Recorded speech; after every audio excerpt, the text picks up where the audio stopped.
मित्रांनो, आजपर्यंत आपण चित्रपटांचं बिग बजेट ऐकलं होतं. हॉलिवूड चित्रपटांचे बजेट 1000 कोटींच्या वर, 2000 कोटींच्या वर असतं. तर आपले बॉलिवूड चित्रपट देखील काही कमी नाही. आत्ताच येऊन गेलेला आदिपुरुष हा चित्रपट जवळजवळ 500 कोटींच्या बजेटमध्ये तयार झालेला होता किंवा त्यापेक्षा जास्त पैसे त्याला लागलेले होते. आपण अनेक चित्रपटांचं बजेट बघतो, 200 कोटी, 300 कोटी, 400 कोटी. परंतु मित्रांनो, आज आपण जाणून घेणार आहोत अशा एका सिरियल विषयी, हो मालिकेविषयी, जी मालिका 500 कोटींमध्ये तयार झाली होती. तुम्ही बरोबर ऐकताय मित्रांनो, 500 कोटींची मालिका या भारतामध्ये तयार झाली होती आणि ती संपूर्ण भारतातील सर्वात महागडी मालिका ठरली होती. आणि 500 कोटीची मालिका तयार होऊन देखील काही महिने चालल्यानंतर ती सपशेल फ्लॉप ठरली आणि ती अचानक मधूनच बंद करावी लागली. जाणून घेऊया कोणती होती ती मालिका. जेव्हा बिग बजेट चित्रपट बॉक्स ऑफिसवर कोसळतात तेव्हा कोट्यावधींचा फटका बसतो. करण जोहरच्या धर्म प्रोडक्शनला निम्मे शेअर्स विकावे लागलं होतं. त्यावेळेस प्रत्येकाला धक्का बसला होता. यावरूनच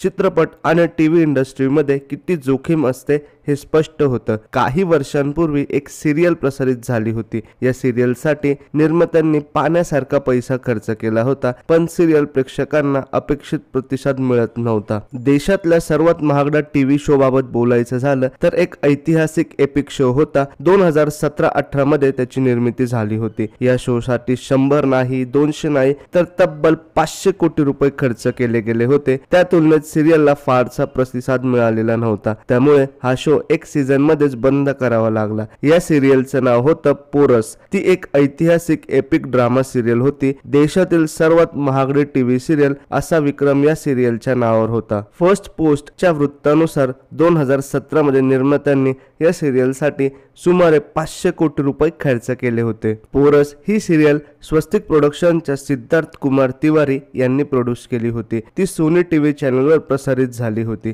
सुरुवातीला या सिरियलला चांगला टीआरपी मिळाला. प्रेक्षकांनी देखील याला चांगला प्रतिसाद दिला. नंतर मात्र तिचा टीआरपी घसरू लागला.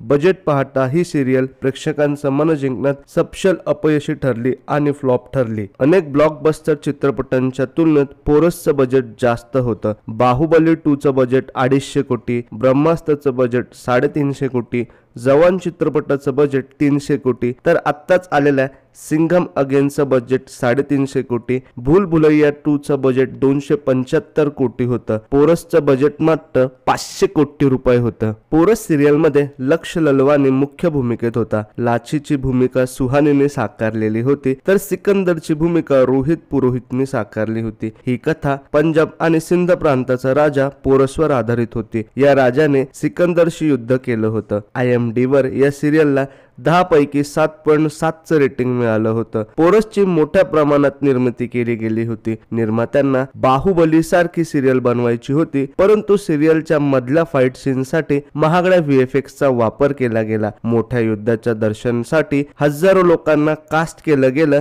आणि तसंच यांचं काम थायलंड सारख्या देशात चालू होतं. पोरस या मालिकेचे एकूण 299 एपिसोड प्रदर्शित झाले होते. त्या प्रत्येक एपिसोडचा खर्च म्हणजे पर एपिसोडसाठी 1,75,00,000 रुपये खर्च केले गेले होते, असे मीडिया रिपोर्टनुसार माहित आहे. सूर्यपुत्र कर्ण ही पोरसच्या आधी देशातील सर्वात महागडी मालिका होती. या सूर्यपुत्र कर्णसाठी 250 कोटी रुपये खर्च करण्यात आले होते.